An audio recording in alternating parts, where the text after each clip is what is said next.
Hi, this is the Hybrid Mr. I am preparing to take the licensing exam to be a licensed athletic trainer.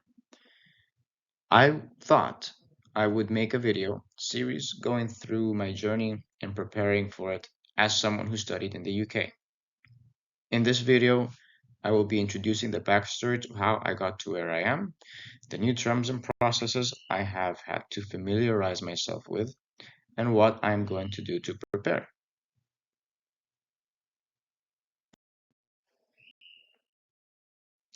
The first section that we're going to go through is the international arrangement. And this is just a summary to get us up to speed.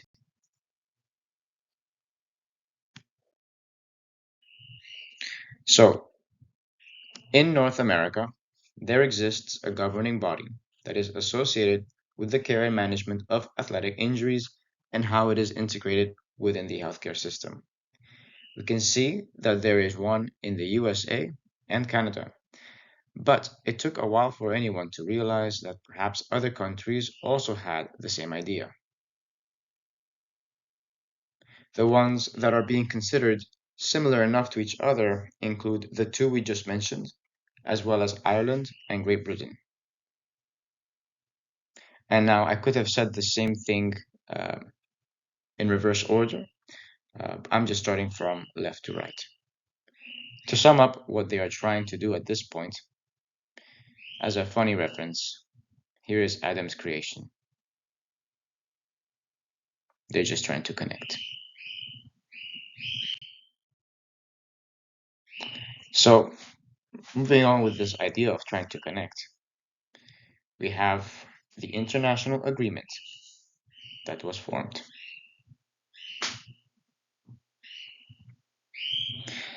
For this to take place, a memorandum of understanding was held. In this memorandum of understanding, the topic of professional mobility was discussed, and mutual recognition was the solution. The process was through credential verification. Yes, this will determine if we meet or fall short of any requirements that make us eligible to take their exam. Known.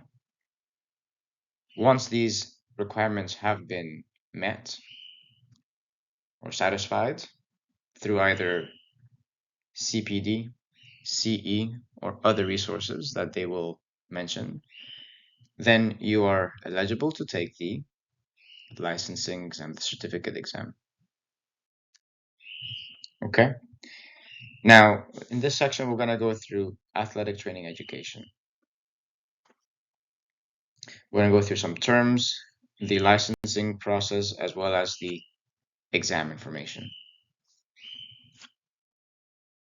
So, some terms to familiarize ourselves with. NATA, this stands for the National Athletic Trainers Association. BOC, this stands for the Board of Certification. These are the guys that will administer the certificate exam, the licensing exam. You might see PA8 mentioned somewhere. This is the professional analysis, the practice analysis, and it's the 8th edition. And what this is a list of, oh, here it is. So it's a validated basis of knowledge and skills for an entry-level athletic trainer. So based on what we're about to learn now, the CAATE, which stands for the Commission of Accreditation of Athletic Training Education.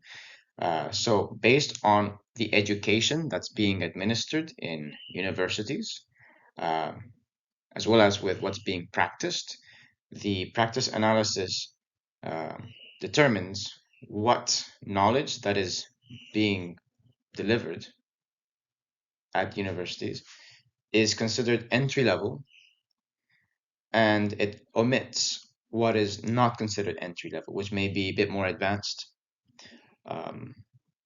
But this is to determine what the items and the exam will be based off. So it won't be based off of everything. And this is to say also that the standards, the CAATE, will have standards and competencies referred to as task statements that the PA8, the practice analysis, corresponds to, as I had just mentioned. And also, as I have just mentioned as well, whatever is not included does not mean that it's not necessary. It's just not an entry-level standard of practice. Okay, so to get your license to practice, it really depends on the state that you live in. For being United States of America, they are not very united in that sense. So, but all states will probably require you to complete the same licensing exam administered by the BOC. And then other than that, additional requirements may vary. Now on to the examination itself. So based on the practice analysis, we know that there are 5 domains, and they are as follows. Domain 1, risk reduction, wellness, and health literacy. Domain 2, assessment, evaluation, and diagnosis. Domain 3, critical incident management. Domain 4, therapeutic intervention. And finally, Domain 5, healthcare administration and professional responsibility. This is the weighing of each domain in the examination. If you compare them to each other, we'll see that the bulk of the questions belong to Domain 2 and Domain 4. And added together, we have a total of 125 questions.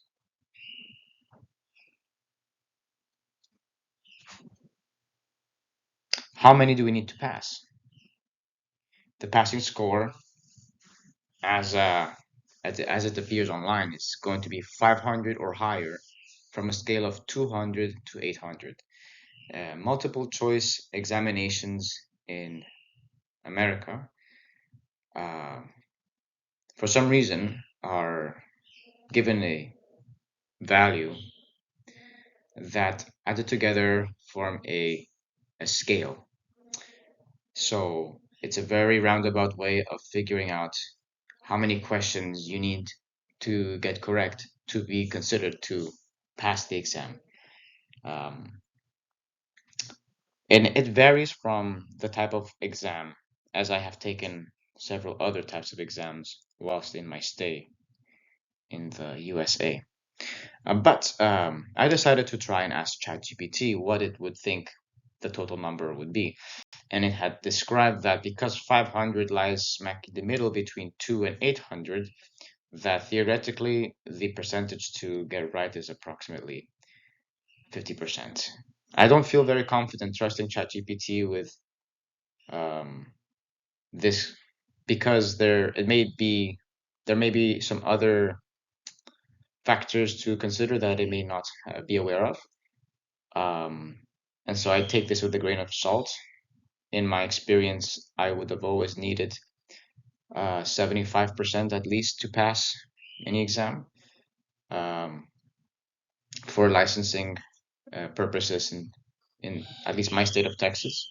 So I'm going to approach this with that same mentality and assume that we need to get at least 75% to pass.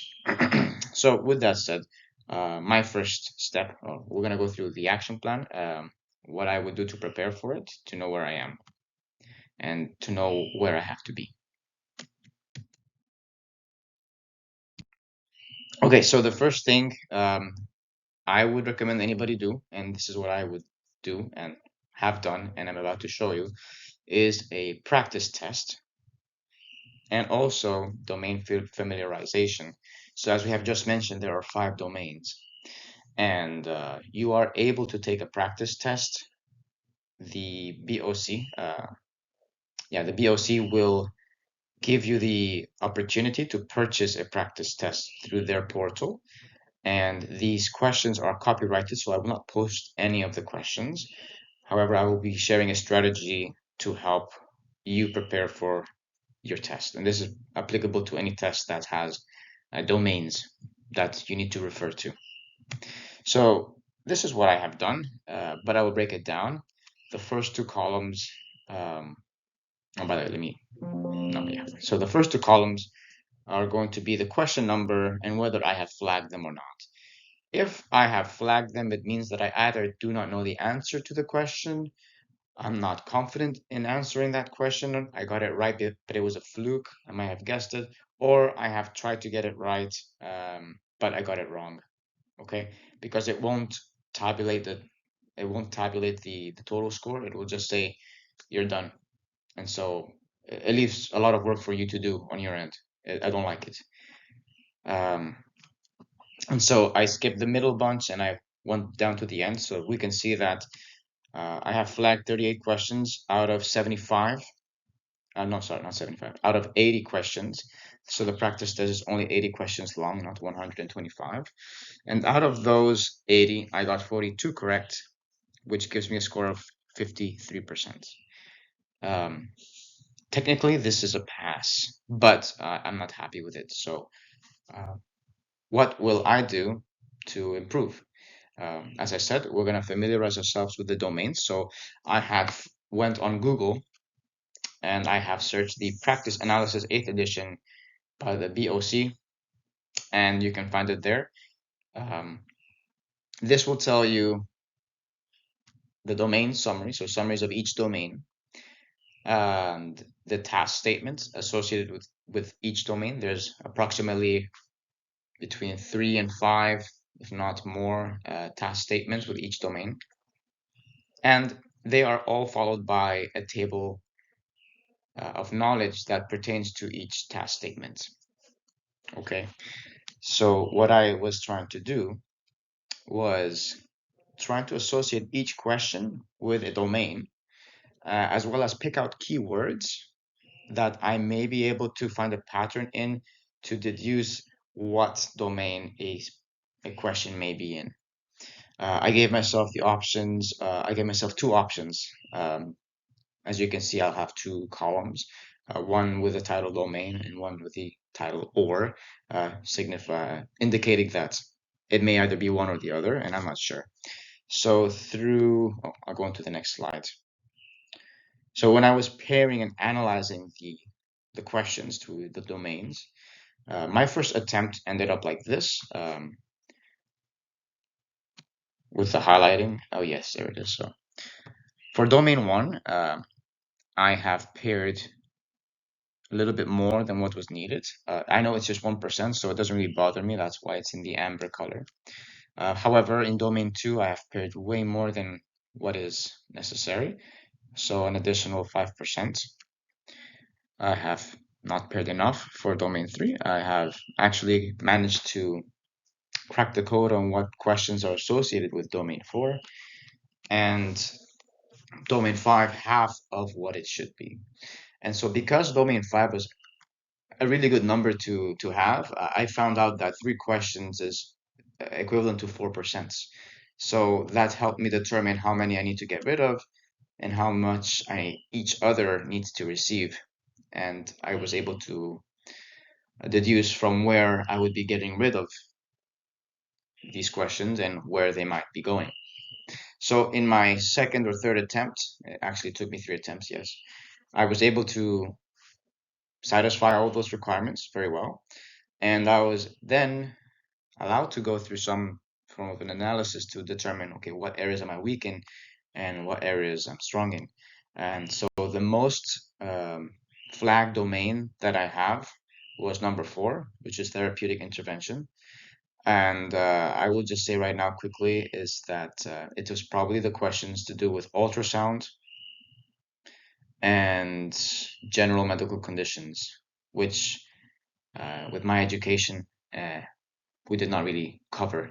It was strictly more related to injuries and rehabilitation, as my master's was in sports rehabilitation. So I digress. Back to this. My strongest domain was in diagnosis and evaluation. And as I had mentioned previously, that my weakest domain is 44, which scored 45%. Correct. So out of the total questions asked for each domain, I scored this much correct in each of them. And so what does this tell me? This tells me that I probably need to focus my efforts on domain 4, as well as the other ones that are below 60. So with that said, I'm going to go into my goals. So milestones and goals. My goal is from now, the 1st of May, until the 7th of May, yes, I want to go through, so I'll just read it out. So in 7 days, I want to improve my knowledge of therapeutic modalities. So here I'm being very specific. I want to obtain 90% in my domain 4 analysis next time I attempt this test or a similar test. I will do this by reflecting on the competencies that I don't feel confident in and then create a multi-step plan. Okay, so I'm explaining what I want, how I'm going to measure it, and what I'm going to be doing to get to where I want to be. So I will go through my reflection and my multi-step plan in another video. And then in addition to that, in 7 days, this is another goal I have here just because the process is going to be a little bit different. So I want to improve my scores for domain 3 and 5 by 20% each. And I want to try and say that I can achieve this by doing 10 flashcards for each domain daily. And I will do this during breakfast. It's something that I hope can be consistent and not require as much effort as the previous goal. So it'll be interesting to see which method of the two was most helpful. All right, so moving forwards, the video titles will reflect domains and associated knowledge and skills. For example, a video may be given the title of Domain 1, Disqualifying Health-Related Factors. The description, however, will contain the task statements associated with the knowledge being covered. This is because more than one task statement may use that same knowledge, and it's just to keep things succinct and easy to navigate. Okay. If there's anything I do not cover by the time I finish preparing for my exam, and you find that these videos are helpful, please feel free to leave a comment below requesting for a specific topic. And that is all. Thank you for watching. If you like this content, be sure to like the video and subscribe to the channel. And yes, looking forward to 1 week from now.